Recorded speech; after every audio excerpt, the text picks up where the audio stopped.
Bonjour à toutes et à tous, bienvenue sur ma chaîne YouTube dédicacée à l'horlogerie en général, à la passion que peuvent apporter ces petits objets qu'on porte au poignet, qui nous donnent l'heure, mais qu'on regarde sans arrêt, ne serait-ce que pour admirer ce qui nous embellit, et pour partager avec vous tous mes trucs et astuces que j'ai pu accumuler avec les années pour entretenir, améliorer, embellir nos montres. Et aussi pour parler un petit peu du marché de l'horlogerie et de ce qui s'y passe ces derniers temps. Alors, je ne suis pas un horloger, je ne suis pas un expert non plus en horlogerie. Je suis issu d'une formation académique du monde du commerce et du management, grande école de commerce et ainsi de suite. J'ai travaillé, ça fait 20 ans, j'ai 20 ans d'expérience dans le milieu du luxe, avec une spécialité d'origine dans la maroquinerie, mais le marché du travail est ce qu'il est, et mes rencontres m'ont amené à m'orienter sur d'autres secteurs d'activité dans ce milieu, dans le milieu du luxe je veux dire, et du coup à m'intéresser aux beaux objets, autres que tout ce qui est sac et portefeuille, voilà, grossièrement parlant, et j'en suis arrivé aux montres, et évidemment les montres c'est quelque chose d'assez exceptionnel, hein, voilà. Je pourrais parler des heures de montres de luxe, mais il y a tellement de chaînes YouTube qui le font très très bien, et c'est des experts en plus. Moi, je vais vous parler plutôt de ma montre au quotidien. Ma montre au quotidien, c'est quoi? C'est une montre de belle finition, de bonne facture, mais que j'ai pas payé très cher. Et c'est important pour moi actuellement, pas parce que j'en ai pas les moyens, mais parce que j'ai besoin de mon argent sur d'autres secteurs, d'autres sujets. Mais je voulais toujours quand même garder cette élégance au poignet, cette sensation d'avoir quelque chose de qualitatif, voilà, accroché à ma main, à ma portée, et qui me sert. C'est-à-dire qu'en fait, la gestion du temps dans sa journée, c'est la chose la plus importante qui fait qu'on réussit sa journée, je pense. Donc la montre, c'est le plus bel outil qui nous y aide. Donc moi, je regarde plus ma montre que mon smartphone pour regarder l'heure.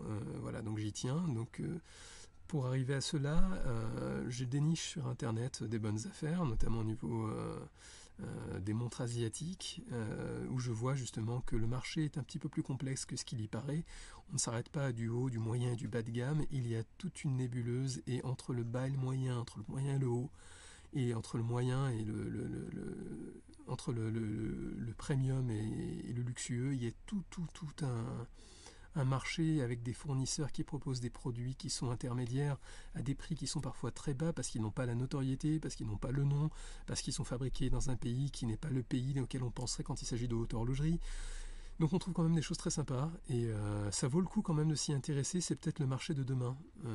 On voit par exemple que l'Asie commence à prendre de l'ampleur au niveau automobile. Il commence à faire de l'ombre à certains grands constructeurs qui sont plus européens. Et ben, dans l'horlogerie, ça peut arriver. Donc peut-être que d'ici 10 ans, le marché sera complètement revu, hein, stratégiquement parlant. Il ne faut pas oublier que quand on parle de haute horlogerie, on parle de Suisse. Ça n'a pas toujours été la Suisse, la haute horlogerie. La haute horlogerie définie aujourd'hui comme étant ses produits de luxe, oui, ça c'est vrai. La haute horlogerie comme étant des produits extrêmement bien finis dans le sens technique, ça n'a pas toujours été la Suisse. Il y a eu l'Angleterre, il y a eu les États-Unis. Mais l'histoire de l'horlogerie est tellement grande et vaste que si on voulait le faire, peut-être qu'on le fera, ce serait intéressant. Ça prendrait plusieurs vidéos, et des vidéos un petit peu plus longues. Et j'ai envie que vous voyiez autre chose que mes gants bleus à ce moment-là. Donc on en reparlera. Donc je vais commencer aujourd'hui par vous présenter un produit justement que j'ai trouvé sur internet pour vous donner un petit peu le ton, voilà, des vidéos à venir, sur quel sujet on va s'orienter. Euh, Proposé par AliExpress. Je ne parle pas commercialement parlant. Vous savez, quand vous regardez certains produits, les cookies font que le site vous propose des produits à regarder. Et du coup, quand j'étais sur AliExpress, on m'a proposé de regarder une montre. Je l'ai regardée et j'ai reçu ceci. Un hommage à Richard Mille. Alors, je vous la mets dans le bon sens pour que vous puissiez la voir. Je me dispose exprès à côté de vous, comme si nous étions assis à la même table, hein, histoire de partager ensemble. Hein. Alors cette montre, alors Richard Mille, moi déjà à l'origine, c'est une marque évidemment que je connais, ne serait-ce que par mon travail, parce que j'ai travaillé avec des collaborateurs qui étaient investis dans cette marque. C'est pas mon choix horloger habituel, parce que c'est des montres qui sont quand même très imposantes. C'est un style très particulier, et quand vous la portez, on sait tout de suite ce que vous portez. Il y en a qui aiment, il y en a qui veulent ça, ils veulent qu'on remarque à leur poignet immédiatement ce que c'est. C'est pas toujours ce que je veux. Moi, ce que j'aimerais aussi, c'est porter quelque chose que tout le monde n'a pas et qu'on me pose la question, mais qu'est-ce que vous portez? Comme quand vous portez un bon parfum et que personne ne sait ce que c'est. Par rapport à quand vous portez un parfum et qu'on vous dit tous ah oui c'est celui-ci, ah c'est celui-là. Ça j'aime pas beaucoup. Alors voilà, alors, cette montre-là, je l'ai regardée quand même parce que le prix était affiché à 3 euros. Alors j'avais une promotion. Mais son prix officiel était de un petit peu moins de 10 euros. Donc pour 3 euros, je me suis dit que je pouvais voir ce que c'était et éventuellement du coup m'en servir pour une présentation ou autre chose. Et alors là j'ai été bluffé. Parce que même si je l'avais payé à son plein tarif, c'est-à-dire une dizaine d'euros, je reçois une montre quand même qui est lourde déjà. Alors je l'ai pesée, on est sur 110 grammes. C'est une montre qui est en métal. Je m'attendais à plus du plastique ou autre chose, même un plastique de qualité, hein, qu'on peut avoir sur une Casio par exemple à l'époque ou quelque chose comme ça, mais pas du tout, c'est du métal et c'est du métal brossé. Alors ça veut dire qu'il y a eu un processus au niveau de l'esthétique, donc industriel, hein, qui en général coûte et pourtant on arrive à un prix assez bas. Le verre, c'est un verre type Hardlex, je pense pas à autre chose, il est bombé, alors bombé, c'est plutôt, il épouse la forme, on va dire, de la montre tonneau, mais voilà, il est plutôt pas mal, il n'y a pas vraiment trop de reflets, il est de belle qualité, je sais pas s'il résiste aux rayures, je serais assez étonné. On voit quand même dans sa découpe qu'il y a quand même des endroits où c'est pas tout à fait parfait, mais en même temps, pour une montre qui a une forme haute qu'une forme arrondie, et à ce prix-là, voilà, on s'attend pas à mieux normalement. Si on reste quand même sur la partie générale, le bracelet quand même est assez épais. Il est silicone de bonne qualité, il n'attire pas la poussière. Quand on le touche, on sent quand même que c'est plutôt bon. C'est à la fois rigide et à la fois souple, ce qu'on demande à un bracelet rigide de bonne qualité. Par contre, au niveau des fixations, on voit tout de suite que voilà, c'est un petit peu plus cheap. Mais bon, il faut vraiment rentrer dans le détail. Toujours sur le boîtier, on voit qu'il y a le couvercle derrière, qui est assez épais, et il est brossé. Alors ça, c'est assez étonnant. En général, sur les montres chinoises, l'arrière est quand même assez cheap, hein, parce que justement on a essayé de gagner un petit peu plus pour faire un avant plus classe. Et là en fait on a un arrière quand même de belle qualité et bien fini. Alors il y a un effet fausse vis de clé Allen derrière, mais c'est bien fermé quand même par 4 vis cruciformes. C'est quand même plutôt pas mal. Alors l'étanchéité, à mon avis c'est 3 ATM, voire moins peut-être un ATM. Je ferai une vidéo pour expliquer à peu près ce que c'est que ces histoires d'ATM ou de barres, hein. C'est la même chose de toute façon, c'est une histoire de terminologie, hein. Mais grosso modo, en théorie, je peux me laver les mains avec cette montre. Cela dit, ce serait intéressant quand même qu'on l'ouvre pour voir quelle forme a le joint qui a été placé sur le couvercle. Est-ce que c'est un joint rond en fait avec le couvercle à une forme tonneau, ou est-ce qu'ils ont vraiment un joint en forme tonneau? En fait, il faudrait voir, et ce serait intéressant aussi pour le changement de pile. Parce que les joints, évidemment, c'est les consommables, tout autant que la pile, et il faudrait quand même que la montre garde une certaine étanchéité, ne serait-ce que pour la transpiration, et éviter de voir de la buée apparaître derrière la vitre. Ce qui est assez intéressant aussi, c'est que il y a des fausses vis tout autour de la lunette. Alors, ce qui est assez incroyable, c'est qu'on dirait que c'est des éléments qui ont été ajoutés, c'est-à-dire que ce n'est pas moulé dans le métal puis peint ou quoi que ce soit.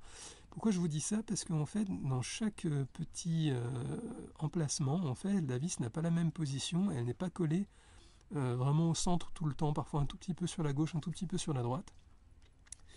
Et comme je vous disais, les vis n'ont pas la même position, c'est comme si c'était des vraies vis du coup, c'est assez intéressant. Et comme elles sont polies en fait sur un boîtier noir, brossé, ça donne un bel effet. Alors le cadran, ce qui est assez intéressant aussi, c'est que le cadran est en 3 dimensions, c'est des éléments superposés. Alors est-ce que ça a été moulé avec un effet superposé ou c'est superposé pour de vrai? Il faudrait qu'on la démonte pour le voir éventuellement, mais visuellement c'est quand même assez joli à regarder. Et comme c'est une montre à quartz, bien évidemment, les mécanismes que l'on voit c'est du fake, hein. Cela dit, on voit quand même en fait le disque des dates, qui lui tourne vraiment, et on voit son guichet de date entre 4 et 5 heures, c'est ça, entre 4 et 5 heures. Les aiguilles sont moulées, puisque je vois en fait qu'il y a un relief pour mettre l'insert de peinture blanc par exemple, et l'insert de peinture rouge sur la trotteuse. Ce qui est quand même plutôt pas mal pour une montre à ce prix-là, hein, je veux dire. Alors la mécanique, c'est une mécanique à quartz de base chinoise, je les connais très très bien parce que j'en démonte beaucoup. Très facile à entretenir et à remplacer si vous avez un petit stock de montres chinoises, vous avez payé quelques euros, vous les remplacez facilement s'ils tombent en panne. Mais en général, ils sont assez fiables, c'est des systèmes à quartz quand même de belle qualité, dans le sens où le quartz ça ne demande pas beaucoup, hein. Une bonne pile, et en général ça se passe bien, hein. Justement pour les piles, on fera peut-être une vidéo là-dessus, parce que j'ai beaucoup de personnes dans mon entourage qui me parlent de piles qui n'ont pas tenu longtemps ou de piles qui ont coulé à l'intérieur de la montre. Voilà. Donc il faut essayer au maximum de prendre des piles en oxyde d'argent. C'est un petit peu plus cher, mais bon, c'est pas du tout la même pour la montre, hein, ne serait-ce qu'au niveau de la durée de vie, mais aussi au niveau de la protection du mécanisme. Et pire, en fait, si la montre coule et que son étanchéité n'est pas garantie, voilà, évitez que des éléments en fait chimiques coulent sur votre peau d'une façon ou d'une autre, même ne serait-ce que quelques atomes, j'ai envie de dire, voilà, quelques molécules, parce que bon, c'est pas génial. Ce qui est intéressant aussi, c'est la boucle sur le bracelet, parce que la boucle, elle est grosse, elle est large. En général, c'est des boucles quand même plus fines, avec un ardillon très fin sur les montres cheap chinoises. Et là, quand même, il est large. Alors, on peut remarquer quand même que bon, c'est de l'acier poli, et que la montre, elle est quand même noire.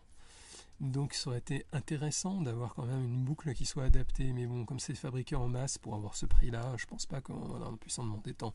Cela dit, si j'en ai vraiment envie, c'est quelque chose qu'on peut trouver facilement. Ou alors, limite, je l'ai déjà fait, une petite bombe de peinture noire, vous faites des petites couches par contre très fines, voilà. Vous terminez par un vernis en fait mat ou brillant en fonction du résultat que vous voulez. Voilà, pour éviter que la peinture se transfère sur votre chemise par exemple, et bien voilà, c'est terminé. Mais bon, là on va pas le faire pour cette montre là, et au pire c'est pas si grave parce que j'ai envie de vous dire, le chromé peut rappeler un petit peu quand même le chromé Davis. C'est quand même aussi assez intéressant. Alors la couronne est quand même petite, c'est normal parce que c'est sûrement un mécanisme voilà, on va dire commun à plusieurs montres quand elles sont fabriquées en Chine. Ils vont pas faire une couronne grosse, énorme, voilà, spécialement pour cette montre-là qui est fabriquée pour être vendue à 10 €. Donc c'est des couronnes qui sont teintes, mais c'est des couronnes qui sont communes à plusieurs montres, avec plusieurs mécanismes utilisés dans les mêmes montres, dans plusieurs montres différentes. Je n'ai pas décelé de défaut. Les aiguilles tournent bien, les heures sont bel et bien voilà, alignées. Voilà, vous voyez, là, si je vais avoir 20h ou 8h, le 8h est bien sur le 8, quoi. La date est bien visible, elle est bien alignée également. L'heure change quasiment à minuit, minuit et demi à peu près, donc c'est quand même assez bien fait au niveau mécanique. Il y a quand même un suivi qualité derrière. Encore une fois, pour ce prix-là, je suis assez étonné. Voilà. Alors mon analyse, à moins que je suis issu du commerce, j'ai envie de vous dire, il n'y a que deux solutions possibles. Ou la Chine est arrivée à fabriquer des quantités complètement folles et à les vendre très rapidement, au point qu'au niveau de sa trésorerie, ça ne va pas gêner problème à fabriquer des montres qui peuvent vendre 3 € à 10 €. Avec une qualité pareille, alors qu'il y a beaucoup de process industriels qui ont été employés, notamment au niveau de la peinture. Vous voyez, là c'est du PVD brillant noir, et là en fait c'est une plaque chromée, quoi. Une plaque brossée, quoi. Donc c'est quand même assez impressionnant. Il y a un assemblage derrière qui demande quand même une certaine expertise, parce que c'est pas une forme de montre commune qu'on pourrait avoir sur plusieurs montres avec des pompes tout à fait standards qu'on place à gauche, à droite et ainsi de suite. Ou alors, et je pense que c'est vraiment le cas, c'est une montre qui a été produite quand même un certain temps, et elle a été amortie avec le temps parce qu'elle ne se vendait pas à un certain prix. Une fois amortie, on peut la vendre moins cher. Je pense que c'est plutôt cette solution-là, en tout cas à voir. Bon, finalement, elle me plaît bien. Est-ce que les index et ainsi de suite sont fluorescents? Oui, mais c'est pas du Super Luminova. Donc voilà, je vais l'éclairer un peu fort. On va essayer de voir un petit peu. Alors, ça va mettre longtemps à recharger, c'est pas non plus la lumière UV du soleil. Mais ça va permettre de voir. Je pense que c'est les aiguilles notamment, peut-être les index un petit peu. Alors, on peut le faire. Il existe des kits de Luminova, on peut les acheter et on peut s'amuser à démonter la montre avec un petit pinceau et peindre, etc., etc. Moi, je le fais, mais pas avec du Luminova. J'achète une peinture fluorescente. Et je pense que je ferai une vidéo là-dessus. Je l'ai faite sur un hommage d'une Omega, sur lequel le fabricant asiatique a raté sa couche sur le 9, et donc en fait tout était apparent sauf le 9. Et du coup je l'ai refait voilà, avec de la peinture, et ça a bien marché. Alors voilà, je l'ai bien rechargé, on va regarder. Alors je vois que les aiguilles, alors je sais pas sur la vidéo, on verra bien, mais en tout cas je vois que les aiguilles et un tout petit peu les index voilà, sont fluorescents. Alors bon, encore une fois c'est pas exceptionnel, mais c'est présent. Du coup ça permet d'utiliser en argument de vente sur la fiche produit. Au poignet, c'est pas si mal. C'est pas si mal. C'est pas si mal. C'est même assez élégant. Moi je porterais ça facilement avec un pantalon, une chemise ou un jean. Je sais qu'il y a des gens qui arborent ça avec un costume facilement. Ça peut leur aller bien. Bon, je trouve que c'est quand même un peu grossier, un peu plus sport quand même que dress watch. Mais pas mal du tout. En tout cas, à ce prix-là, il y a de quoi être satisfait. Hop. Alors, je vois quand même qu'il y a une trace à l'intérieur, et j'arrive pas à la nettoyer, donc c'est vraiment une trace qui est à l'intérieur. Il y a une trace dans cette zone-là, je sais pas si la vidéo la voit, comme une trace de doigt, donc je pense qu'elle a été ouverte. Alors, soit c'est un retour produit d'un client, voilà, qui était mécontent, qu'il a peut-être démonté, peut-être en changeant la pile ça s'est pas mieux passé ou autre, ou alors c'est à la fabrication, ce qui est tout à fait possible également. Mais quoi qu'il en soit, c'est pas quelque chose de gênant, je peux démonter la montre et la nettoyer, et puis voilà, de toute façon à ce prix-là, c'est une montre que je porterai probablement, après ce sera pas forcément de mes préférées, mais c'est pas mal. Voilà, pour commencer une chaîne sur YouTube, je me suis dit que ça pouvait être intéressant de parler de celle-ci. N'hésitez pas à vous abonner, à me donner vos commentaires, éventuellement me proposer voilà, des sujets de vidéos sur l'horlogerie, notamment asiatique, et ce qu'on peut en faire. Alors cette vidéo n'est pas commerciale du tout, je ne suis pas sponsorisé, c'est vraiment pour partager une passion. J'ai une liste déjà de vidéos que je dois faire, puisque mon entourage m'a déjà demandé pas mal de choses. J'ai des amis, des anciens collègues qui sont des amis maintenant, parce qu'il y a une certaine bienveillance entre nous, qui se sont lancés là-dedans, mais qui ne sont pas eux des horlogers, et qui me demandent un petit peu voilà, comment je fais pour changer un bracelet, changer une pile, voilà, etc. Comment je referme le boîtier, c'est aussi bête que ça, hein, comment fermer le boîtier de la montre parce que ça paraît plus difficile que prévu, et ainsi de suite. Et je pense qu'on fera des petites vidéos là-dessus. Voilà, c'est un sujet comme un autre. Encore une fois, c'est pas une chaîne d'expertise, il y a des très belles chaînes, j'ai pu en voir. Je demanderai peut-être leur autorisation pour les citer s'ils le veulent sur YouTube, mais voilà. Passons un bon moment ensemble, discutons et partageons. Voilà. Encore une fois, je vous invite à vous abonner pour voir la suite et ce que j'ai l'intention de faire. Et puis, je vous dis à très bientôt.